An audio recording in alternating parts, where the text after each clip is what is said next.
تصور پائے جاتے ہیں، مختلف قسم کے خیالات پائے جاتے ہیں، لیکن ایک روایت آپ کے سامنے ذکر کرنی ہے۔ اس امام ترمذی رحمہ اللہ نے اور امام ابن ماجہ رحمہ اللہ نے اپنی کتابوں میں نقل کیا ہے، اور یہ حدیث شریف ہے۔ اس سے زہد کا معنی بخوبی واضح ہو جاتا ہے۔ حضرت ابو ذر غفاری رضی اللہ عنہ سے روایت ہے، یہ مشہور صحابی رسول ہے اور اس امت کے زاہد صحابی، فرماتے ہیں کہ نبی کریم صلی اللہ علیہ وسلم نے ارشاد فرمایا، الزہادۃ فی الدنیا لیست بتحریم الحلال ولا باضاعۃ المال۔ دنیا کے بارے میں زہد اور اس کی طرف سے بے رغبتی،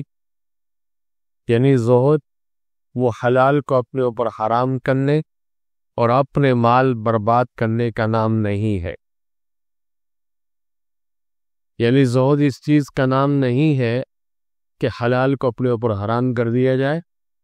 اور اپنے مال کو برباد کر دیا جائے، اس کو زہد نہیں کہتے۔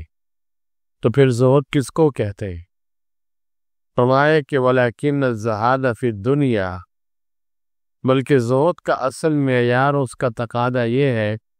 اللہ تکون مما فی یدیک اوثق مما فی یدی اللہ۔ فرمایا کہ اس کا اصل معیار اور تقاضا یہ ہے کہ جو کچھ تمہارے پاس اور تمہارے ہاتھ میں ہو، اس سے زیادہ اعتماد اور بھروسہ تم کو اس پر ہو جو اللہ رب العالمین کے پاس اور اللہ کے قبضے میں ہے۔ یعنی اپنے پاس جو کچھ ہے اس پر زیادہ بھروسہ نہ ہو، بلکہ اس سے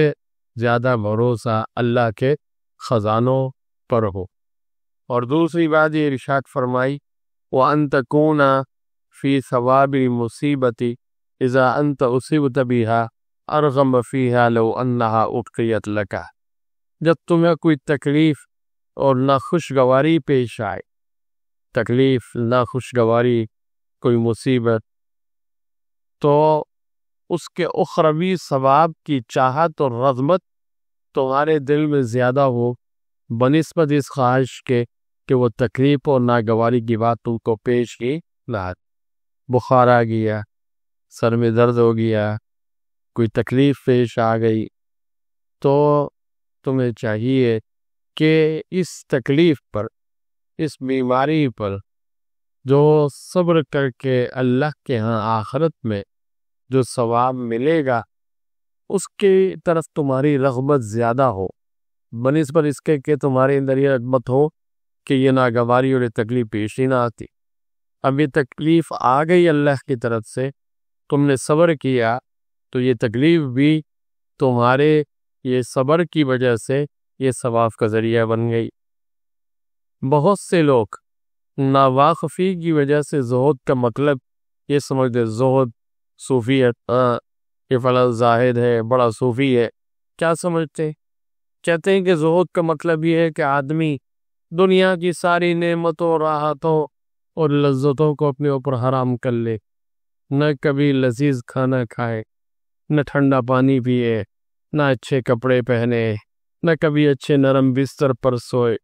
اگر کہیں سے کچھ آ جائے تو اس کو بھی اپنے پاس نہ رکھے، خواہ جلدی سے کہیں پھینک دے۔ ایسے ہوتے ہیں بعض پوچھ کے، تو یہ اس کو زہد نہیں کہتے۔ پیارے آقا حضرت محمد عربی صلی اللہ علیہ وسلم نے اس حدیث میں اسی غلط خیالی کی اصلاح کروائی۔ آپ صلی اللہ علیہ وسلم کے ارشاد کا حاصل یہ ہے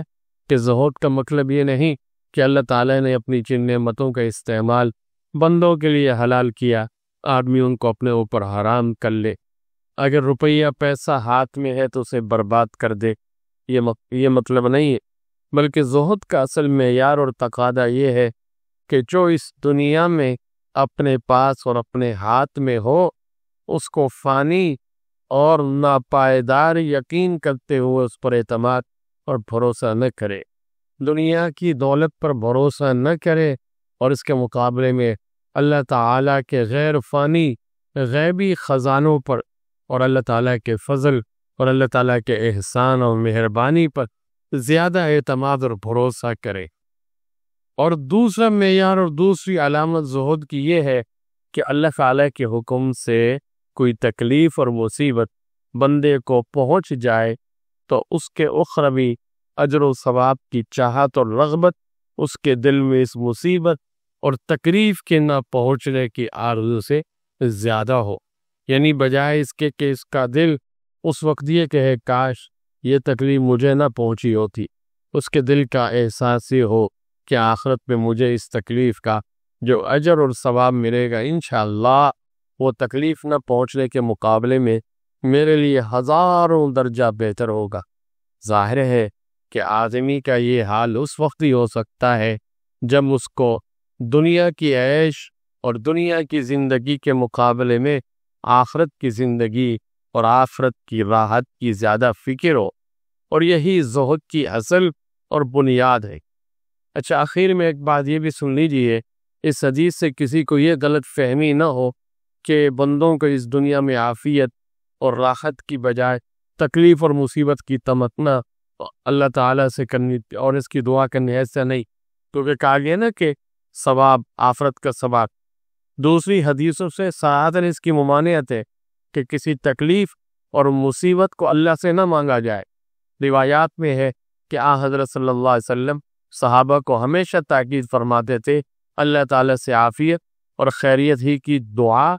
مانگا کرو۔ میں نے ابھی یہ دو جملے آپ کے سامنے حدیث کے پڑھے، ہم تو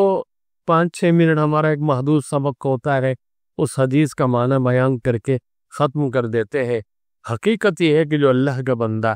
جس نے ان دو جملوں کو توجہ سے سنا، اس حدیث کو، اس کی بہت سی ٹینشن ختم ہو جائے گی۔ بات یہ ہے کہ دنیا میں جتنی زندگی گزرتی جاتی ہے، بھلے آدمی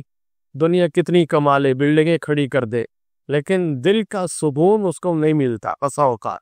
وہ اپنے آپ کو خالی خالی محسوس کرتا ہے، سب کچھ ہونے کے باوجود بھی، یعنی دنیاوی اعتبار سے سب کچھ ہونے کے باوجود بھی اپنے آپ کو کھوکھلا اور خالی محسوس کرتا ہے۔ اس کی بنیادی وجہ یہ کہ اس نے نظر دنیا کی عیش میں رکھ لی کہ جو کچھ بھی ہے، حالانکہ ایسا نہیں ہے۔ ابھی آپ نے سنا کہ اصل تو زندگی آخرت کی زندگی ہے، اس کو سامنے رکھ کے یہ سارے کام کرے گا تو انشاءاللہ ہماری نمازوں میں بھی جان پڑے گی اور ہماری عبادت میں بھی ہم سارے کام ذوق و شوق سے کریں گے۔ جی، سورہ فاتحہ پڑھتے ہیں نا، اگر ذوق شوق نہیں ہوگا تو کوئی کہے گا عقل کا وہ عقل سے پیدل آدمی ہے، یار بار بار ایک ہی سورت کو رٹا لگاتے ہو، وہی پڑھتے کیا ملتا ہے تمہیں؟ کوئی نئی ترقی کرو نا، دنیا چاند تک پہنچے، بس تم اسی نے پڑھے ہوئے سورہ فاتحہ اس کو اتنی دفعہ پڑھ لو، اتنی دفعہ پڑھ لو، اتنی دفعہ پڑھ لو۔